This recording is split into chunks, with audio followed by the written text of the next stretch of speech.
Doctor অথবা engineer আপনাকে যেভাবে গ্রো আপ করবে ওই দুইয়ের মধ্যে সমান হয় না। কিন্তু আপনার চোখ আছে, নাক আছে, কান আছে, হাত আছে, সব কিছু আপনার মতো, অবয়ব আপনার মতো, কিন্তু সাইকোলজিক্যাল প্যাটার্নটা টোটালি আপনার চাইতে ভিন্ন।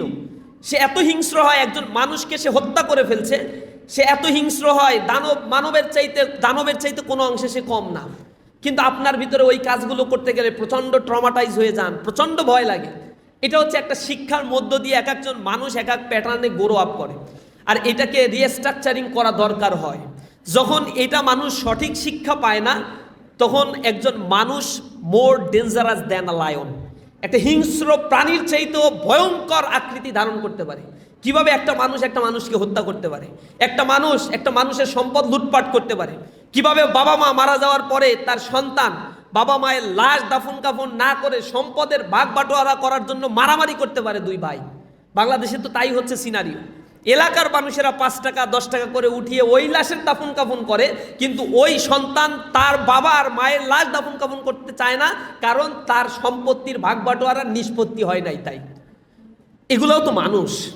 যে মানুষ মাদকের টাকা না পেয়ে ঐশীর মতো মেয়ে, উচ্চশিক্ষিত পরিবারের ইংলিশ মিডিয়ামে পড়া মেয়েও হচ্ছে তার পুলিশ দম্পতি বাবা মাকে ছুরি চালিয়ে জবাই করে হত্যা করতে পারে।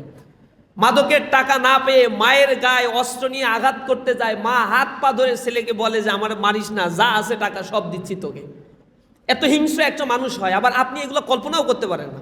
আপনার মানবিকতা আবার ভিন্ন রকম, একই মানুষ কিন্তু প্যাটার্ন চিন্তা ভিন্ন হয়। এটা হচ্ছে তার সাইকোলজিক্যাল প্যাটার্ন তৈরি হয় ঐশী স্বর্গীয় যে শিক্ষা, ঐশী শিক্ষা, এটার মধ্য দিয়ে। যে মানুষ এই শিক্ষাটা পায় না, সে হিংস্র প্রাণীর চাইতেও ডেঞ্জারাস হয়ে যায়, যেটাকে আমরা মোরাল এডুকেশন বলছি। এবং এই এডুকেশনের মূল কাজটা কি? Education is the harmonious development of body, mind and soul. আপনার হারমোনিয়াস ডেভেলপমেন্ট হচ্ছে ওই দৃষ্টিকোণ থেকে আমি এডুকেশন গ্রহণ করছি, how can I make a property, how can I lead a luxurious life, that is the purpose of gaining education. কিন্তু এডুকেশনের উদ্দেশ্য এটা ছিল না। একজন মনীষী বলেছে, তুমি যদি তোমার সন্তানকে 3টা আর শিক্ষা দাও, রিডিং, রাইটিং অ্যান্ড অ্যারিথমেটিক, চতুর্থ আর হিসেবে রিলিজিয়ানকে তুমি রাখো, পঞ্চম আর হিসেবে তুমি যাকে পাবে সে হচ্ছে একটা রাস্কাল।